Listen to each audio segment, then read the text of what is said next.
والصلاة والسلام والتحية والإكرام على النبي الأمي العربي القرشي المكي المدني الهاشمي صاحب قاب قوسين محبوب رب المشرقين والمغربين جد الحسن والحسين نبي الحرمين والإمام القبلتين والرسول الثقلين الذين سمي في السماء بأحمد وفي الأرض بأبي القاسم محمد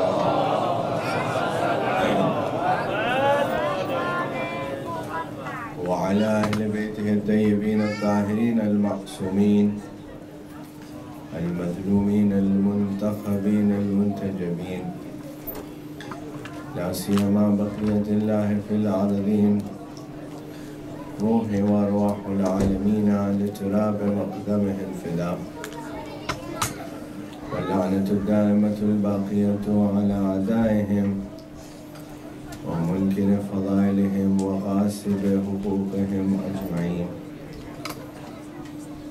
أما بعد فقد قال إمام حسن المجتبى عليه الصلاة والسلام: لا يوم ليومك يا أبا عبد الله.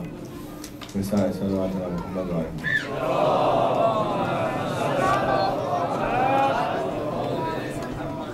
The honor of Imam Hasan al-Mujtaba alayhi salam, recite another salawat على محمد.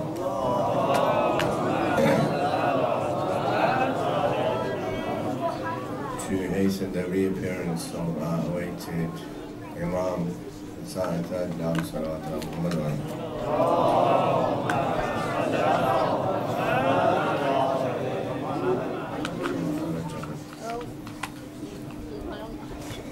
As we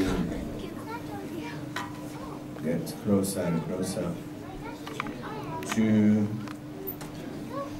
the final day, the day of sacrifice, we recall and we have recalled regarding different aspects of our discussion of our faith, from the historical aspects to the social aspects to the aspects regarding our beliefs. One of the things that I always do whenever there's a series of discussions, particularly in Muharram, is one to look at a part of the life of Imam Hasan al-Mujtaba alayhi salam.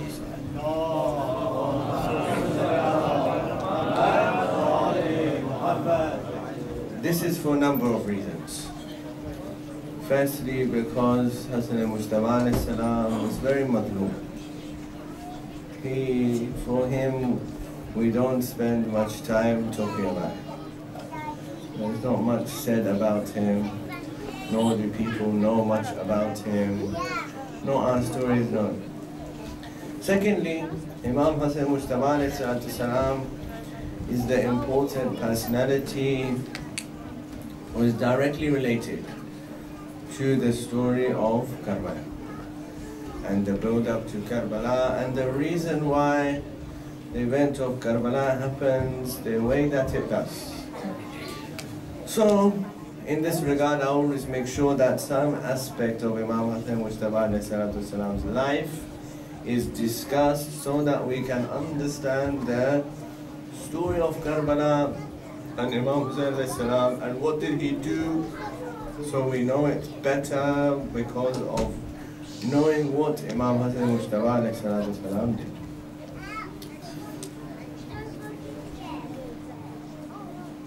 As you know, Imam Hasan al-Mujtaba alayhi was born in the holy month of Ramadan. His birth was a special occasion for not only the Holy Prophet but for all of the Muslims. Why? Because Allah subhanahu wa ta'ala, when the Muslims came to Medina, gave happiness to the Muslims for the first time through the birth of Imam Hasan Mujtaba.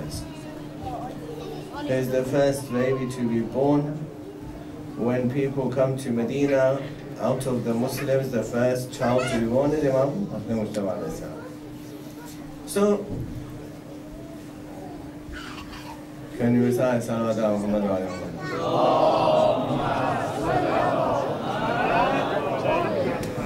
This one car that is blocking the way, so please could you go with GN65SKK. Recite Salawat ala Muhammad wa ala Muhammad.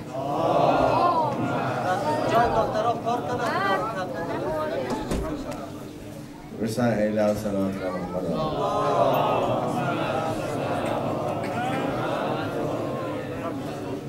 So Imam Hasan al-Mujtaba alayhi salatu salam, his birth is important for all the Muslims. It's a day of happiness, the fact that he is the first person to be, or the first baby to be born to the Muslims when they come to Medina. It's the first day of happiness. And Rasulullah is happy because his first grandson. At that time, at that moment,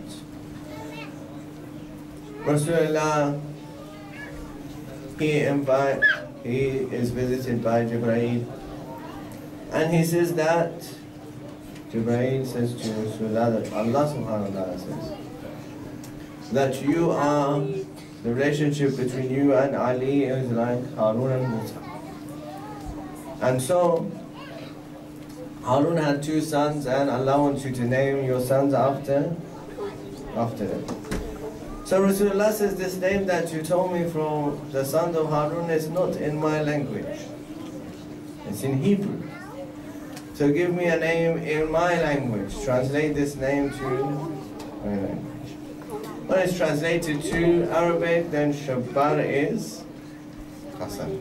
And Rasulullah names Imam alayhi salatu salam with this name. Now, in the time of Rasulullah, there's three stages of Imam Hasan alayhi salam. There's Imam Hasan alayhi salam in the time of Rasulullah. There's Imam Hasan alayhi salam in the time of Amir al-Mu'minin alayhi salam. And there's Imam Hasan alayhi salatu salam when he is in the office of Imam. In the time of Rasulullah, of course, is only 7 years or 8 years. Imam Hasan alayhi salam is 8 years old when Rasulullah passes away. Let me recall, this is important, the reason why I'm giving all this background is to recall that all the hadith that you hear about Imam Hasan and Imam Hussain alayhi salam from Rasulullah are mentioned when he's a child. When he's, at the most, he's 8 years old. When he's 8 years old, Rasulullah passes away. Every hadith is mentioned before that. So all the hadith which are mentioned about Imam Hussain alayhi salam from Rasulullah, all of them which are well known that you all know, Al-Hasan wal-Hussain, Sayyid al-Shabab Ahl-al-Jannah. Al-Hasan wal-Hussain, Imaman Qama Uqada. That Hasan and Hussain are the leaders of youth in paradise. Hasan and Hussain are the Imams, whether they're standing or they're sitting. So, when Rasulullah says they are the leaders of youth of paradise, he doesn't say that when they grow up, they will be the leaders of youth of paradise. He didn't say when they grow up, then they will be the leaders of youth of paradise. He said they are. They're children and they are leaders of youth of paradise. Rasulullah. When these hadith are mentioned. Further than that, one time Rasulullah is sitting amongst his companions as he did in the masjid, and all of a sudden somebody comes to Rasulullah. Companions don't recognize him. When Rasulullah sees him, he stands up, he embraces him, and he goes towards the side, away from the companions. Then he calls upon Imam Hasan alayhi salam, and he tells him to speak to Imam Hasan as a child. And he says to this person whom Rasulullah had got up and greeted to speak to him. And they speak, once they've spoken, then they go, that person leaves. Rasulullah comes back to sit down with his companions say, Ya Rasulullah, who was this person? Very important. He says, Ya Rasulullah, who was this person?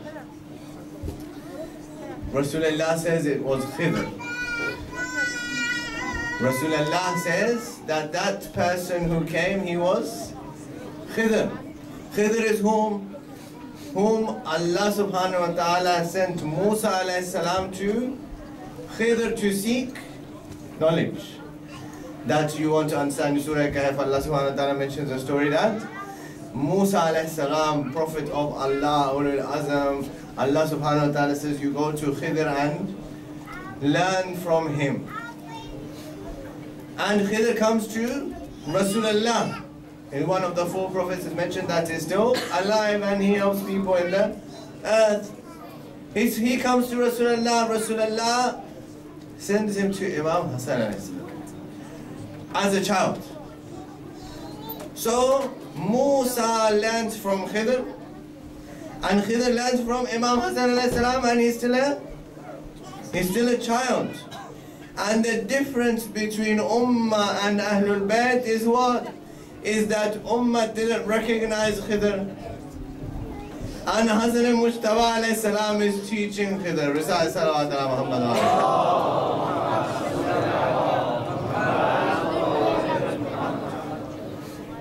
Hasan al-Mujtaba alayhi salam is teaching Khidr. He's teaching him, this is the answers to your questions that he came to ask Rasulullah.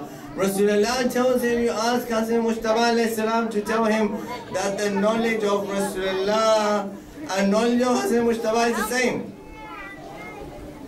Well, Hasan al-Mujtaba alayhi salam as a child is the inheritor of the knowledge of Rasulullah. So this is Imam Hasan alayhi salam in the time of Rasulullah. Also in this time is the day that he comes back to home. Imam Ali alayhi salam comes home from the masjid, and Hazrat Zahra says to him that my father said this in the masjid today. My father said this in the khutbah today. So Amir al-Mu'mineen says, Bint Rasulullah, you are in the house. How do you know what Rasulullah said in the khutbah today? So Zahra says that your son Hasan informed me. Your son Hasan, he comes every day from the masjid and he informs me what did Rasulullah say in the khutbah today.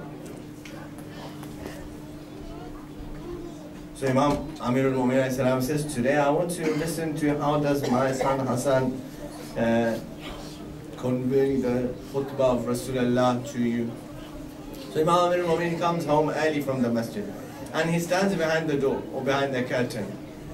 And now this time Imam Hasan comes into the room, and when he comes into the room now he's stuttering. He's not the same. So Zahra says to him that, oh Hasan, usually you come and you tell me this with full of confidence. Today you're stuttering, what's up? Imam Hasan says that there's somebody in the room who knows more than me. Naraye Takbir! Naraye Takbir! Naraye Risalat! Naraye Haidari! Namaz-e Buland Salawat!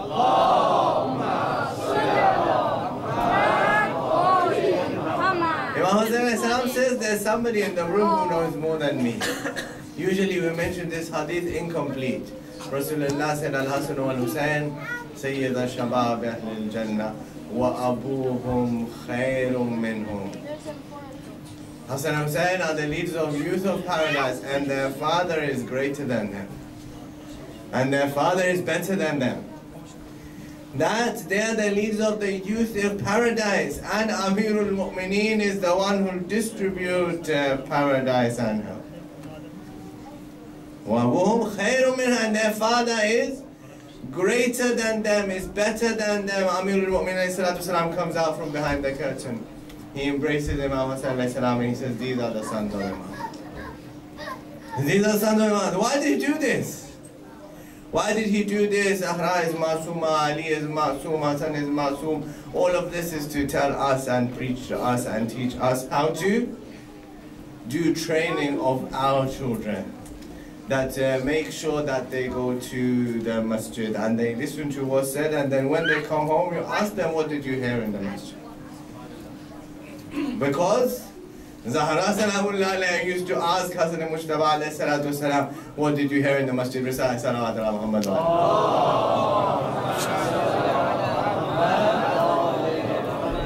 Third story I want to mention about the time of Rasulullah, then we want to go into the time of Amirul Mu'minin. In the time of Rasulullah sallallahu alayhi wa sallam, there, Imam Hasan alayhi salatu wasalam, he notices that all night his mother Zahra salamullah alayha is engaged in the praying. And all night she prays for everyone. And then the morning comes and Imam Hussein alayhi salam says, oh my mother, you prayed for everybody, but I didn't hear you pray for our grandfather Rasulullah, and I didn't hear you pray for our father Amirul Mu'minin, and I didn't hear you pray for us. So Zahra salamullah alayha says, Ya bunayya, ajjar thumma dakhil. Remember that the neighbor is before the house. Remember the neighbor, the Hamzaya there? People around you pray for other people, and Allah subhanahu wa ta'ala will grant you what you need. Usually we're praying for ourselves and we don't think about anybody else. And then we say, why doesn't Allah subhanahu wa ta'ala listen to my prayers? Zahra salamullah is saying to Imam Hasan alayhi salam, that message is not for Imam Hasan, that message is for you and me. That message is for you and me, that if you want Allah to listen to your prayers, pray for other people, Allah subhanahu wa ta'ala will answer your prayers, because He already knows what you want. You don't need to say it. Recite salawat ala Muhammad.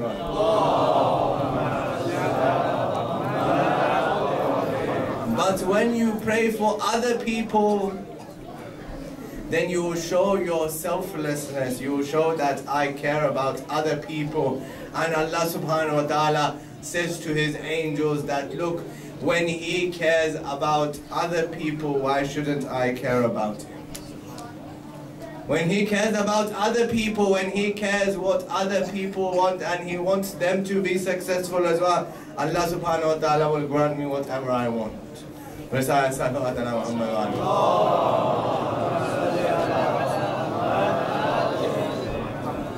Then we come, this is Imam Hasan alayhi salam as a child.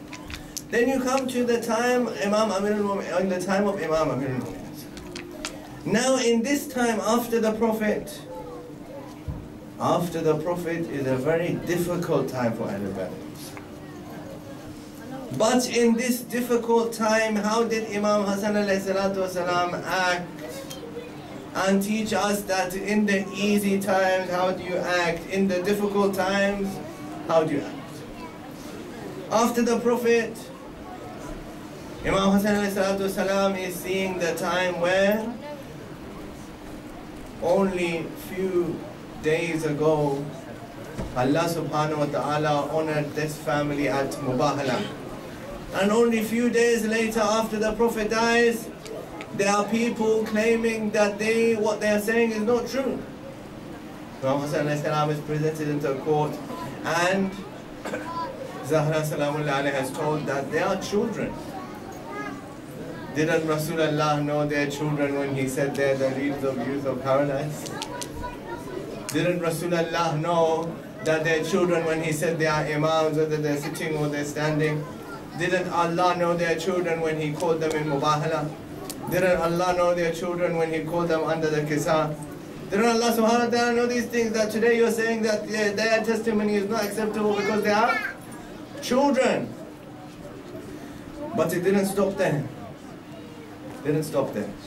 Imam Hasan ﷺ demonstrated the bravery in the time after Rasulullah to show that, remember that bravery is not just the people who come out and fight in the battles.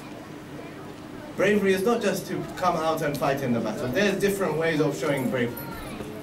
First of all, Imam Hasan ﷺ, after the Prophet, he sees there's somebody on the minbar of the Prophet.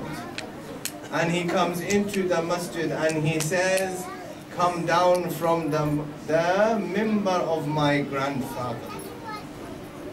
Come down from the minbar of my grandfather because you don't deserve to be there. It's easy to say and relate these things, to go into the crowd and do these things is the act of bravery. That person, he comes down from the minbar, he embraces Imam Hasan ﷺ, and he says that surely you and your family deserve this minbar more than. On another occasion, some years later, one of the sons of the great companions, he comes towards Imam Hasan ﷺ, and Imam Hasan ﷺ says to him that you must leave because we are the sons of the leaders and you are not. You are the sons of the followers and we are the sons of the leaders. So that son, he gets very offended and he goes to his father to complain. He says that Hasan al-Mujtaba said this to me. Hasan al-Mujtaba said that you are the son of the followers and we are the sons of the leaders. Instead of the father being angry, the father says to him, go back to Hasan al-Mujtaba and tell him, give this to me in writing. He said, tell him, give this to me in writing. I will keep it in my kafan. Maybe because of that writing, I might be forgiven on the Day of Judgment. Maybe because of that writing, that I'm the son of a follower, I might be forgiven on the Day of Judgment, that the son of Rasulullah said to me that you're a son of a follower.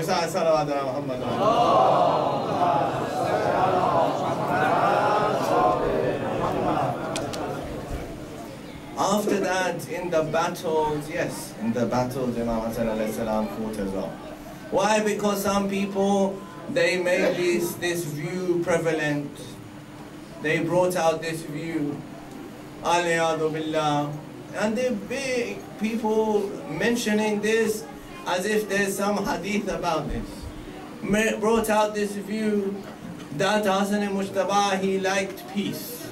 And Hussein, he liked war, aliyadu billah. And then they even said that if you notice, the people who call Hassan, they are very calm. But the people who call Hussein, they are very angry.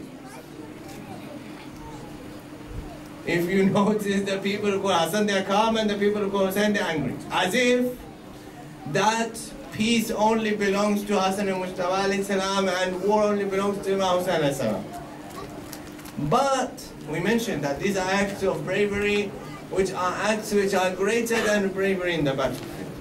But as far as battlefield is concerned, Imam Hasan al-Mujtaba alayhi salam fought with Amirul Mu'mineen in the battle of Jamal, in the battle of Siffin, in the battle of Nahrawan. In the battle of Jamal is mentioned that Muhammad Hanafiya was sent into the battlefield by Imam Amirul Mu'mineen alayhi salam. And he tried to attack the enemy and he was repelled. Then he came back and he was repelled another time. And he did this many times, he kept becoming repelled. Then he sent Imam Amirul Mu'mineen sent Imam Hasan alayhi salam in the battlefield. When he sent him, he attacked the enemy in the first time. So Muhammad Hanafiya became sad. Imam Amirul Mu'minin salam said to him, why do you feel sad? Imam Amirul Mu'minin salam said to him, why do you feel sad? He said, because Imam Hasan Mujtaba salam, he attacked him the first time. He said, don't compare yourself with him. He's the son of Rasulullah, you are my son. He's the son of Rasulullah, and you are my son. He's the son of Zahra, salamullah alayha, you're the son of an ordinary woman.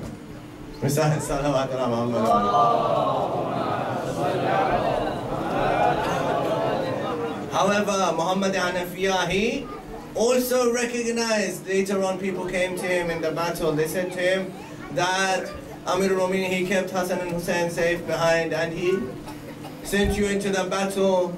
So Muhammad Hanafiya, he replied to them, he said, why? He said, because Hasan and Hussein are like the eyes. Hasan and Hussein are like the eyes of my father. And I am like the hands. And it's the job of the hands to protect the eyes.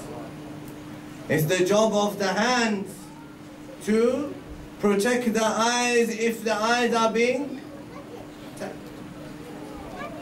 This is the time of Amirul Mu'minin alayhi salatu wasalam. In this time of Amirul Mu'minin alayhi salam, what happens? In this time of Amirul Mu'minin alayhi salam, very important event happens that I want to share with you. That Imam Amirul Mu'minin alayhi salam announces that whosoever had any debt or anything outstanding, or Rasulullah promised them something, then he should come to me and I will fulfill whatever needs to be fulfilled. When Amirul Mu'minin salam announced this, people started to come. They started to come and make claims that this is, Rasulullah said to me this, X, Y, Z.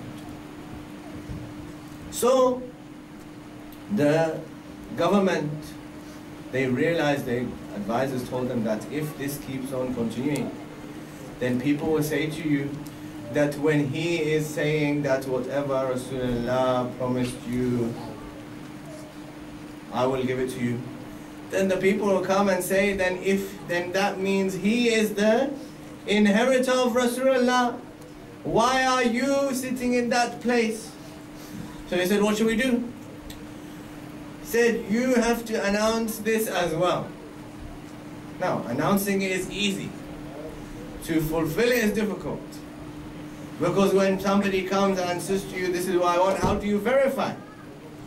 How do you find out whether this person is saying the truth or not? So, they make this announcement. One person, he comes. And his name is, or is referred to in the books as Abu Samsam. Abu Samsam, he comes and he says that Rasulullah said to me that if you bring 80 tribes to Islam, then I will give you 80 red camels, each of them full of or laden with jewels. Now, red camels is an expression used in Arabic a lot, in lots of ahadith. Red camels. What does this red camel signify? A red camel is very rare. If there's a herd of 100 camels or 1,000 camels, one of them will be red. So because it's rare, it's more expensive. And a lot of narrations you will read that people would say, I would desire this more than a red camel. And this was the gold standard, if you like, Rolls Royce of that time. That, or Lamborghini, Ferrari, red camel. So he says that, no, what, 80 red camels, and those of them laden with jewels. So now he comes, and they say, where's your proof? So he says, I don't need any witnesses, and I don't need any proof because I have a letter written by Rasulullah, in Rasulullah's own handwriting. So he comes, and he gives it. Now they do discussion amongst themselves. They say, look, Rasulullah has not left anything behind. Whatever he left behind as fadak, we have taken it and we are running the government with him. So we can't give you anything because we don't have anything. So he says that Rasulullah made a promise with me and Rasulullah's promise is true. So it has to be fulfilled. In all these instances, you remember yesterday I mentioned in Mubahala as well. In all these instances, it always used to be Salman. He used to come and say, I will take you there where you can get the solution for this. So Salman comes and he says to him, come with me, let me take you to the place where you will get this promise will be fulfilled for you. So he goes there. When he arrives at the house, Salman and Abu Samsam arrive at the house of Amir al-Mu'minin salam outside the door. Now Amir al-Mu'minin is inside and these two are outside. And from inside, Imam Amir al-Mu'minin salam says, Assalamu alayka ya Abbas. Now he's confused. He says, how does he know that I'm outside? How does he know that I'm outside? I've never met him. I never met him, I don't know him, but he not only knows me, he knows my name, he knows that I'm outside. He says, come inside. So he comes inside.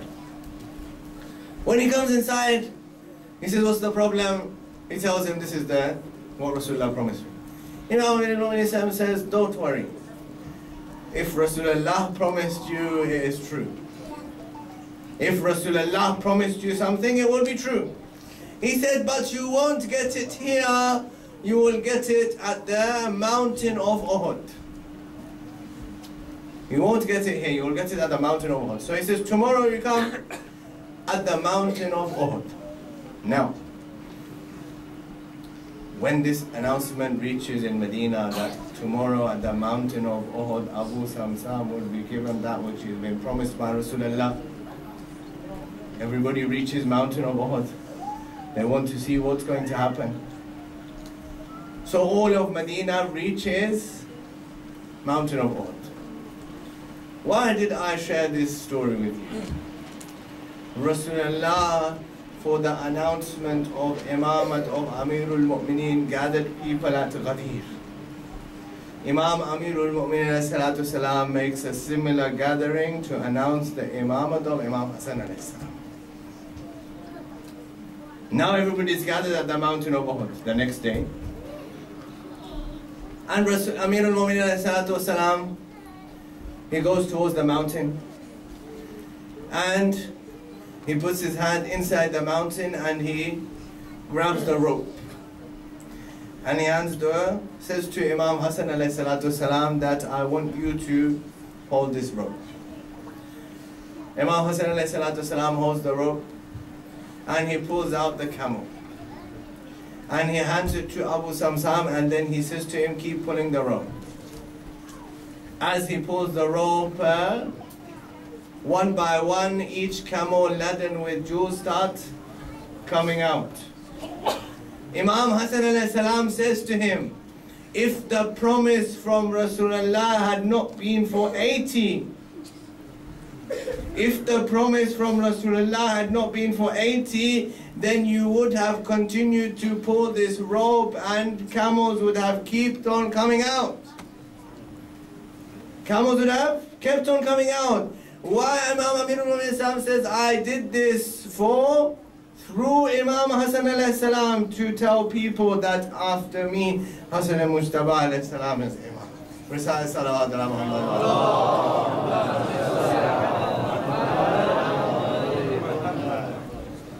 Now, one final thing to mention, because usually about Imam Hasan alayhi salam we mention the peace treaty, but I don't want to mention the details of that.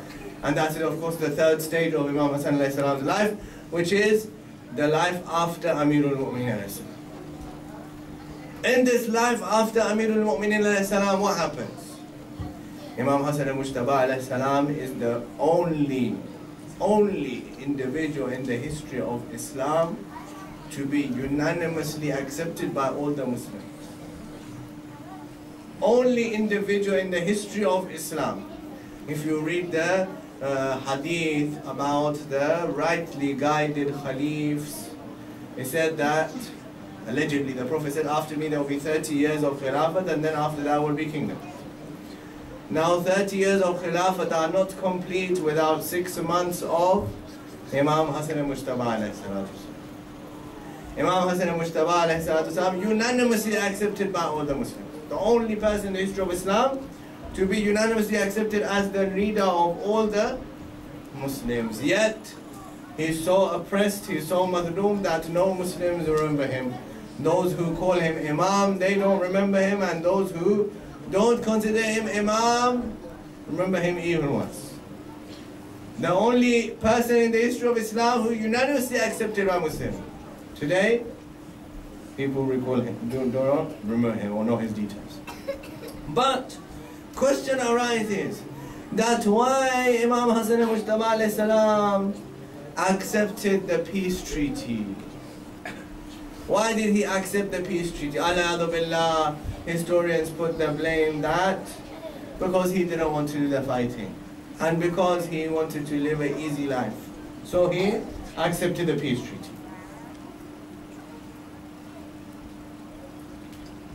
Because he didn't want to fight or he didn't want to live a difficult life, he wanted to accept the easy life, so he accepted the peace treaty. But, first of all, we go for this hadith. Al-Hasan al-Husayn imaman qamaw. The Holy Prophet of Islam says that if Hasan and Husayn are imams, whether they stand or they sit, what does it mean? Whether they stand and go to Karbala, whether they sit and sign the peace treaty, they are imams. Don't question their actions. And Rasulullah signed the peace treaty and he went to war to show that both of these are my sunnah. Both of these, to go to war is also, and to sign the peace treaty is also. But the principle in the religion of Islam is what? Principle in the religion of Islam is that, we mentioned yesterday as well and the day before, that war is only started by the other people. Ahlul Bayt alayhimus salam, religion of Islam never initiates the fighting.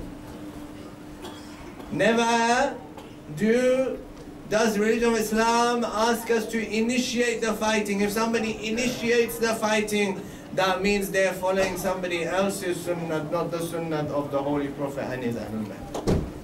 If somebody initiates the fighting, somebody initiates the killing, if somebody spreads terror in the world, they are not following the sunnah of the Prophet and Ahlul Bayt alayhimus salam.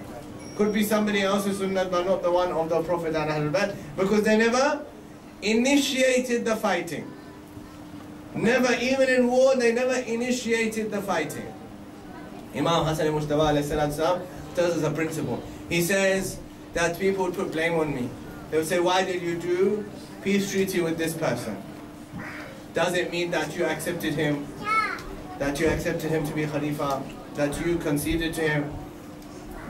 Say that if this applies to me, then apply it to Rasulullah first. That he signed peace treaty with people who are non-Muslims. Does it mean Rasulullah accepted them? Does it? If you sign a peace treaty with someone, when do you sign peace treaty? When you want to end the fighting, that means there was some kind of dispute or disagreement. In order to end that, there's a peace treaty. Imam Hasan is saying that, remember that this teaches us the principle of the religion of Islam. The principle of the religion of Islam is what? The principle of the religion of Islam is that if peace is offered to you, then you have to accept it. If peace is offered to you, then you have to accept it. Why? Because Islam is not pacifist, but it favors peace over fighting. Islam favors peace over fighting, so if peace is offered to you, then you have to accept it. If peace is offered to you, then you have to accept it, because Islam favors peace over fighting. If somebody favors fighting over peace, then they are not following religion of Islam. If somebody favors fighting over peace, then they are not following religion of Islam, because Islam favors peace over fighting. And if Imam Hasan alayhi salam had been at Karbala, then he would have engaged in the fighting. And usually we say if Imam Hussein had been in the position of Imam Hasan, then he would have made peace. But he did. Not if he was, he did. Imam Hussein alayhi salatu wasalam made peace. Not he would, he did. Imam Hasan alayhi salatu wasalam signed a peace treaty in 41 after Hijrah. And passed away, was shaheed in 50 after Hijrah. From 50 to 60 after Hijrah, Imam Hussein alayhi salam was Imam. Did he engage in the fighting? No. From 50 to 60 after Hijrah, Imam Hussein alayhi salam was Imam. But he didn't engage in the fighting. Why? Because I've established peace and I am bound by those conditions of peace, even if it was violated by somebody else. Imam Hussein alayhi salatu wasalam established the peace even after 10 years. After 10 years, 10 months passed. After 10 months, first of Muharram comes. Imam Hussein alayhi salam says, we'll give you 10 more days of respite. After 10 years of peace, 10 months of peace, now 10 more days of peace. On the 9th the arrow was fired, he said, no, one more night. 10 more days of peace. That we will not initiate the fighting. For as long as possible, peace is a possibility, Ahlul Bayt alayhimus salam will try to make peace the possibility. But when fighting is imposed on us, then you will see that we are not incapable of defending ourselves either. When fighting would be imposed on us, then you will see that we are not incapable of defending ourselves. We mentioned that every person who goes to Karbala or who is not in Karbala, he makes sure that he has preparation for Karbala. He has preparation for Karbala. Imam Hasan alayhi salatu wasalam also has preparation for Karbala. Imam Hasan alayhi salam has preparation for, how early is his preparation? Imam Hasan alayhi salatu wasalam, he is made shaheed in 50 after Hijrah. He's made shaheed in 50 after Hijrah. When he has that water which is filled with poison and his liver cracks, and Imam Hussein alayhi salam sees his brother in this state, he's wailing. That's when Imam Hasan alayhi salam says this hadith that I mentioned. He said, oh my brother Hussein, don't cry, don't weep over me. Don't be so agitated over my death. Imam Hussein says, oh my brother, how can I not be when I see you in this state of suffering? Can you imagine how strong the poison is if the liver cracks?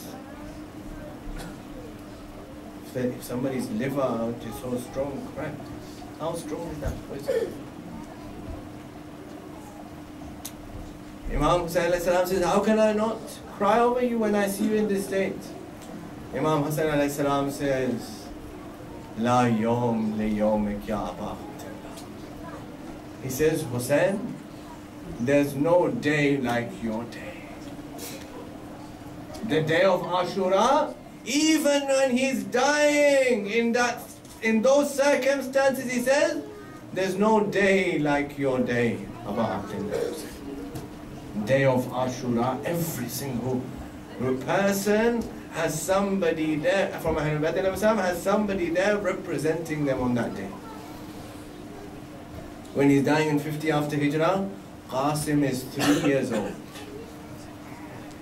Qasim is 3 years old. Hasan alayhi salatu wasalam calls and he ties on his arm a tablet, a letter. And he says to Farwa, he says, if a day of calamity comes, open this and read what it says and act according to it. Years pass and the day of Ashura comes. On the night of Ashura, Hussein alayhi salam is doing a roll call of all the shuhada. And he mentions everyone's name, and when he's finished mentioning their names, a child comes in from the tents and he said, "Oh, my uncle Hussein, you didn't mention my name." He said, "You didn't mention my name." Hussein says, "Qasim, what do you think about death?" You know, there's an ayat in Quran, كُلُّ نَفْسٍ ذَائِقَةُ الْمَوْتِ. Every soul will taste death. What is the taste of death? We don't know. But on the night of Ashura, 13-year-old Qasim ibn Hasan ibn Ali ibn Abi Talib is teaching me what is the taste of death. He says, "Oh, my uncle, ya amma, ahlam min al-asal. Death to me is sweeter than honey." Allah said, revealed in Quran, that every soul will taste death. Qasim ibn Hasan, 13 years old, on the night of Ashura tells us, this is what death tastes like. Hussein says, "Qasim, you are on the list of shuhada. Even your 6-month-old cousin Ali Asghar is also on the list of shuhada." Qasim is surprised. He says, "Oh, my uncle Hussein, would the enemy come into the tents to kill Ali Asghar?" Hussein spares him of the details of how the 6-month-old is killed. Qasim goes back to the tent. When he goes back to the tent, his mother says to him, "Qasim, I want you to promise me that you are the first one into the battlefield tomorrow. I want you to promise me that you're the first one into the battlefield tomorrow." Farwa says, "Qasim, remember that if something happened to Imam while you are still alive, what would I answer your grandmother on the day of judgment when she says to me that my son got killed and your son was alive? That my son got killed, my son got harmed, and your son was alive."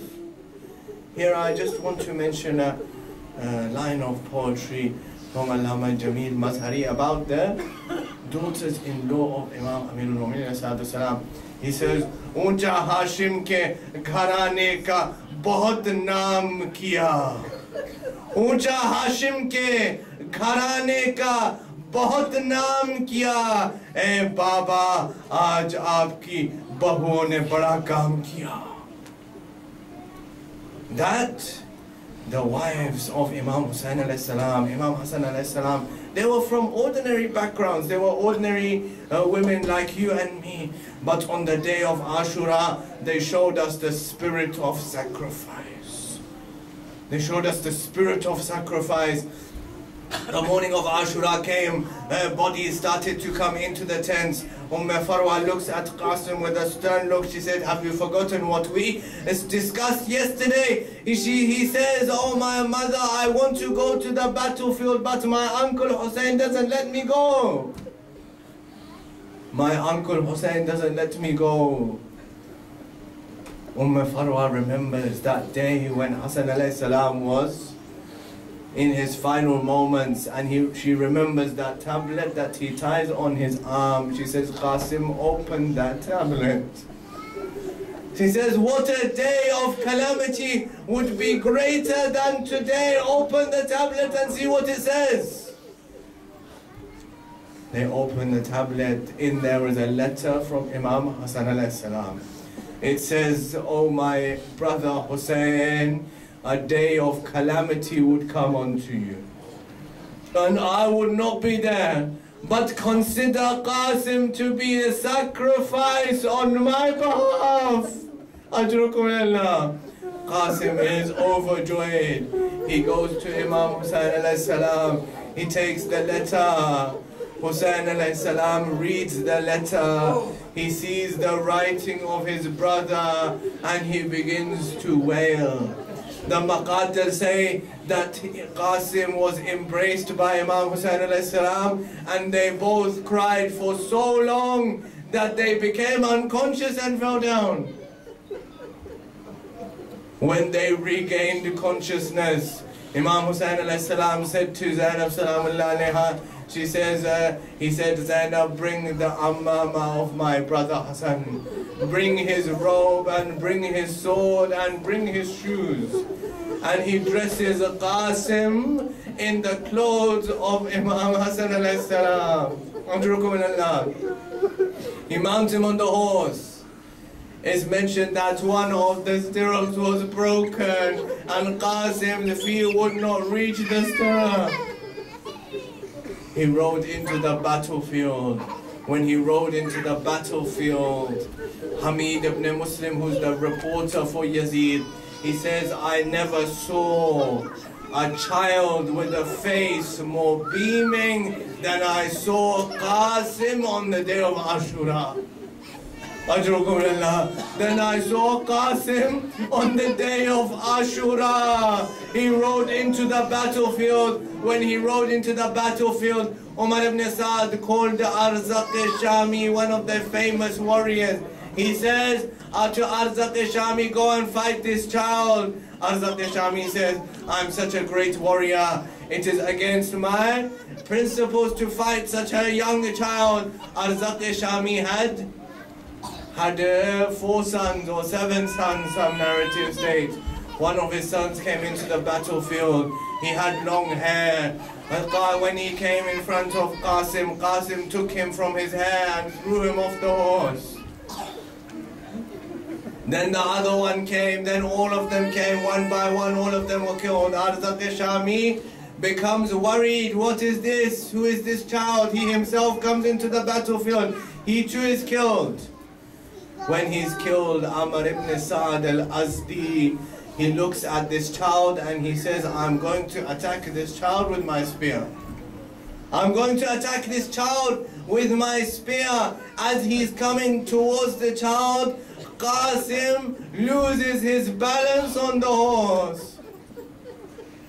As the enemy comes towards Qasim, Qasim loses his balance on the horse. He calls out to his uncle Hussein, oh my uncle Hussein, I've lost my balance, come to my aid. Hussein alayhi salam comes rushing into the battlefield, and from the other side Abbas comes rushing into the battlefield. When the enemy sees that Hussein and Abbas are coming, they think that Hussein is coming to attack them. They think that Hussein is coming to attack them. Qasim, he's still alive. Qasim, he's still alive. He loses his balance on the horse. When he loses his balance and Hussein and Abbas come into the battlefield, the enemy lose their mind. Qasim falls off of the horse. Qasim falls off of the horse. The enemies from the right go to the left, from the left go to the right. Imam of our time in the Ziyarat of Shuhada of Karbala, he says, Salam be upon the Shaheed whose ribs went from the right to the left and from the left to the right. Qasim's body is trampled by the hoofs. Hussein alayhi salam reaches near to the body of Qasim. He says, Qasim, you called on your uncle, but your uncle couldn't come to your aid in time. He opens the abba. He places the parts of the body into the abba. He ties the abba. He goes towards the tent. When he reaches the tents, the women of the tents ask, where is the body of Qasim? Hussein alayhi salam opens the Abba. He says, there you are. Weep to your heart's content. Here are the broken pieces of the body of Qasim.